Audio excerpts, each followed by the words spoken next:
Sup guys, it's Alex here, and welcome to another edition of the Bracketology Update. This one is for December 20th, 2023. We are starting to kick off a little bit of conference basketball season. Last night we had the Big East finally kicking off their conference, which, they had Marquette losing to Providence by double digits. I bet on Marquette. That was a bad decision. I want to say in the last Bracketology I had Marquette winning it all. But at this point, you got to evaluate Marquette. 9-3 at this point. Last two games were a double-digit loss to Providence and then a 5-point win against St. Thomas. They have some good wins. I believe they beat Kansas. I believe they beat Illinois. I believe they beat Texas. But they've also fallen to a couple of weird teams. I think their three losses are Purdue, weird double-digit loss to Wisconsin, and now double-digit loss to Providence. So who is Marquette at this point? Who are some other teams? Thinking about Notre Dame. Louisville and Notre Dame, both ACC schools, they're ranking 265 and 266, respectively, in the net tool. Notre Dame last night lost at home by 20 to the Citadel. Once a proud program under Mike Brey. You didn't want to play Notre Dame in the Big East, or that, ACC has kind of been a little bit iffy for Notre Dame at this point, but back in the Big East days, back in the NCAA Tournament, you did not want to play Notre Dame, and now you do want to play Notre Dame if you're the Citadel. Come on, man. But just thinking about some other stuff from the weekend, we had Kentucky, my Wildcats, beating North Carolina in a fantastic game. We had Purdue holding on to beat Arizona in probably the game of the week, maybe game of the year, that only people on Peacock could watch. That was kind of funny to see how that the TV rights for that shook out. Then we had a couple of big upsets, like Michigan State, the first team out right there, after they beat Baylor they were up by like 30 at one point. I think it ended up being around 24 or something like that. We had Alabama almost beat Creighton. That one was a good game. And there were a few others that I can't remember off the top of my head, but it was a great weekend of college basketball. We are nearing conference play for all teams. We got the Kentucky-Louisville game on Thursday, which I'm excited as a Kentucky fan to see how that one turns out. But really, college football season, once that kind of comes to a close here in the next month or so, then the nation's college attention is going to shift over to basketball like we've all been doing. If you're watching this Bracketology video on YouTube about college basketball, you're in the thick of things. You're just like me, we're watching college basketball every single day and all that fun stuff. But now, about 3 minutes into the video, let's finally take a look here at the bracket watch. Top overall seed, of course, is Purdue. They've earned it at this point. First team out is Michigan State, preseason number 4 team in the AP poll. Played their way out of the tournament, now trying to play their way back in, the first team out. And then the last team in is South Carolina. So now, taking a look at the bubble, last 4 byes are Florida, and that was before the crazy double overtime game against Michigan last night, so they should be safe for the time being. Providence, that was also before the Marquette game, to where they should be safe now. New Mexico and Washington. Then the last 4 in are Nevada, Nebraska, Kansas State, which Kansas State lost by like 16 or something like that to Nebraska over the weekend. That was an interesting result there. And then South Carolina. First 4 out are Michigan State, Butler, Virginia Tech, and Utah State. And then the next 4 out are Texas Tech, TCU, Cincinnati, and Drake. So taking a look here at the bracket watch, we got some movement here. We got Iowa State up to an 8. Miami down to a 9, a lot of movement actually. Memphis up to a 5 with another strong win last night over Virginia by about 20 points or so. Indiana State new to the field. Auburn up to a 4, McNeese State up to a 13. Grand Canyon up to an 11, Baylor down to a 3 after that Michigan State loss. And over in the South Regional, we have Utah up to a 9, Kentucky up to a 5 after the North Carolina win, Virginia down to a 6, and that's before the drubbing they received last night at the hands of Memphis. Illinois up to a 3, Colorado up to a 7. Then looking at the East Regional here, we got Ole Miss up to an 8, Dayton up to a 9, North Carolina down to a 5, Kansas State and South Carolina both dropping to the play-in game. Then we have Alabama down to a 6, Nevada and Nebraska rising to be in the play-in game. San Diego State down to a 7, Florida down to a 10, though they'll probably be up to a 9 on Friday's Bracketology. Then Oklahoma, undefeated Oklahoma, 10-0 Oklahoma, not in the preseason projected field Oklahoma, now a 2 line. Then in the West, we got Northwestern down to a 9, Gonzaga down to a 5, Washington up to an 11, Creighton down to a 3, and then James Madison up to the 10 line. They're undefeated. So As you guys know, every time that there's a new bracketology update that comes out, I go to the vertex42.com, download their Excel template, and then create this bracket here where I'll give my thoughts and predictions on how I think the NCAA tournament would go if it were to happen today. And without any further ado, why not kick it off here 5 minutes into the video? We'll do region by region here. I think that's pretty the easiest way to go up until we get to the actual tournament time where I'll go round by round. But first, we'll start with the top left regional here. We got Purdue beating the winner of Southern and Merrimack. We'll see if Purdue can avoid a first-round exit after losing to Fairlawn Dickinson, St. Peter's, and North Texas the last 3 years. Iowa State, I do think, would hang on there against Miami. Then we're going to go with Memphis here, moving on past Indiana State. Auburn beating McNeese State. Then I'm going to go with an upset pick here. I'm going to go with 11-seed Grand Canyon upsetting 6-seed Colorado State.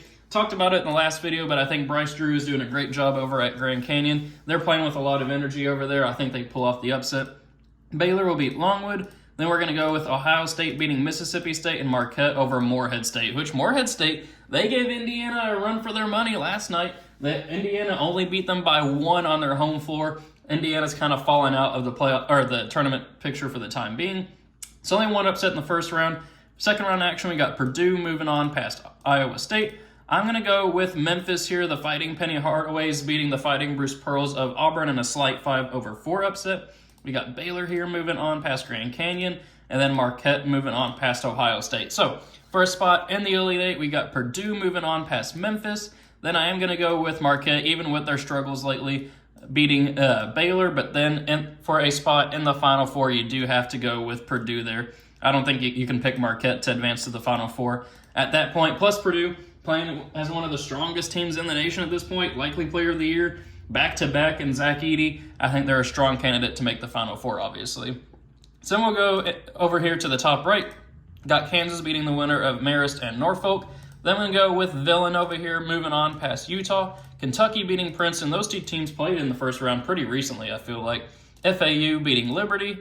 Then we are going to go with New Mexico pulling off the 11-6 upset over Virginia. Virginia, a team that's fallen susceptible to first-round upsets in the tournament as of late. I mean, just look at last year. I cannot remember off the top of my head who they lost to, but they lost on that crazy ending to the game. It was a purple team. I could not think of who it is off the top of my head. I think it was Furman. That's right. But I think that Virginia, this team, just is weird this season, just lost by 20. I think they're right for an upset. And then Illinois will beat the Fighting Toothpaste. Providence, I got pulling off a 10-7 over Colorado, and then Tennessee moving on past Vermont. So for a spot in the Sweet 16, Kansas moving on past Villanova. That would have been like a championship game matchup a few years ago, but Villanova's kind of fallen a little bit. We got Kentucky pulling off the slight 5-4 upset over FAU. Illinois beating New Mexico. Then we're going to actually go with an upset pick here. I'm going to go with Providence upsetting Tennessee. The way Providence has been playing lately, they've been getting some quality wins with Bryce Hopkins. I think they pull off the 10-2, and you got to have an upset at some point. Kentucky versus Kansas. As much as I want to pick my Kentucky Wildcats moving on, I think Kansas wins in the rematch just like they did in the first match. I got them advancing on to the Elite Eight, where they will face Providence. Why not go with Providence having a Cinderella run here? There's usually one every single year. I got Providence moving on to the Elite Eight as a 10-seed, upsetting the 7, 2, and 3, but then they will fall to Kansas, who I have winning that regional there, and moving on to the Final Four. So now we'll move on to the bottom right here. We got UConn beating Lipscomb. Then we're going to go with Dayton pulling off the slight 9-8 over Ole Miss. North Carolina, I do think, will handle the winner of Kansas State and South Carolina. Wisconsin will beat Akron. Then we're going to go with Alabama here, moving on past the winner of Nevada and Nebraska. Clemson moving on past UNC Greensboro. Another 10-7 upset with Florida beating San Diego State, and then Oklahoma beating Fort Wayne. So then for a spot in the Sweet 16, we got UConn moving on here past Dayton. North Carolina, I do think, will beat Wisconsin there in a 5-4. Alabama, I got pulling off the 6-3 over Clemson. That would have been a crazy two historic college football programs there meeting here in the NCAA basketball tournament. Then I'm going to go with Florida here, pulling off the 10-2. I'm still a little bit weary of Oklahoma and that 10-0 record. They've beaten some power teams, or power conference teams, I should say, with like USC, but they're out of the tournament. I don't think they beat Wisconsin. I think they beat Iowa. They are out of the tournament. There's one other one that I'm trying to think of, but they haven't really beaten a great team yet, so we'll kind of see what happens there. I got Florida advancing on, pulling off the 10-2 upset. Then for a spot in the Elite Eight, I'm going with an upset pick here. UConn falls to North Carolina. I got them pulling off the 5-1 upset. I think that team, preseason national championship favorites last year. I think with R.J. Davis, he's been playing out of his mind lately. Armando Bacot, I think they can pull off the 5-1 upset where they will face Alabama, the 6th seed here in the Elite Eight. So we have a 5 versus 6 in the Elite Eight out of this region. We got some chaos brewing. I'm going to go with North Carolina moving on there after they just lost to Kentucky this weekend. So coming off a loss, first spot in the Final Four. First time I've had North Carolina moving on that far. It's just crazy things can happen in the tournament. So we'll go to the last regional here, bottom left one. We got Arizona moving on past South Dakota State. Texas beating Northwestern. Gonzaga moving on past Indiana. I guess Indiana's still in the tournament, but barely.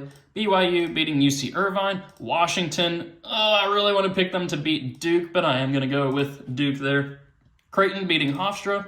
And then Texas A&M beating James Madison. I'd love to see the James Madison run continue there, but I think Texas A&M is too good of a team. And then Houston will beat Weber State. And then for a spot in the Sweet 16, Arizona and Texas. I'm going to go with Arizona there. I might have had Texas pulling off the upset at the beginning of the season, but Texas hasn't really shown much as of late. Gonzaga pulling off the 5-4 over BYU.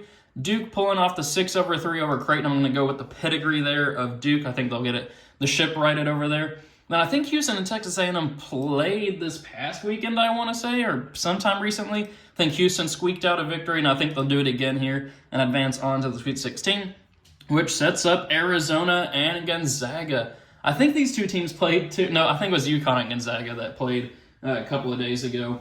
But Arizona, Gonzaga, I think will fall here. I got Arizona advancing on to the Elite Eight. Then I'm going to go with Houston moving on past Duke. And then for a spot in the Final Four, I'm going to go with Houston there. They've had great NCAA tournament success as of late. I think they make another run to the Final Four here. So in our Final Four, we have two number 1 seeds, a 2 seed, and then a 5 seed. So I feel like that's pretty much what most Final Fours are kind of like. You get the usual top contenders and then kind of a sleeper team, and that team I have as North Carolina here.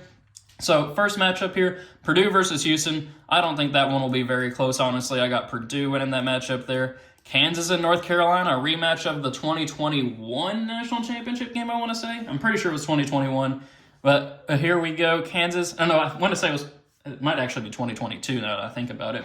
But then Kansas and North Carolina, I do think Kansas will win that matchup there. So it's kind of chalky here in the national championship game. Obviously, the top 2 teams in college basketball, but they're the top 2 teams for a reason. Purdue versus Kansas. I got Kansas winning the national championship. I just can't pick Purdue to win the national championship right now for some reason. Maybe it's just the lack of NCAA tournament success.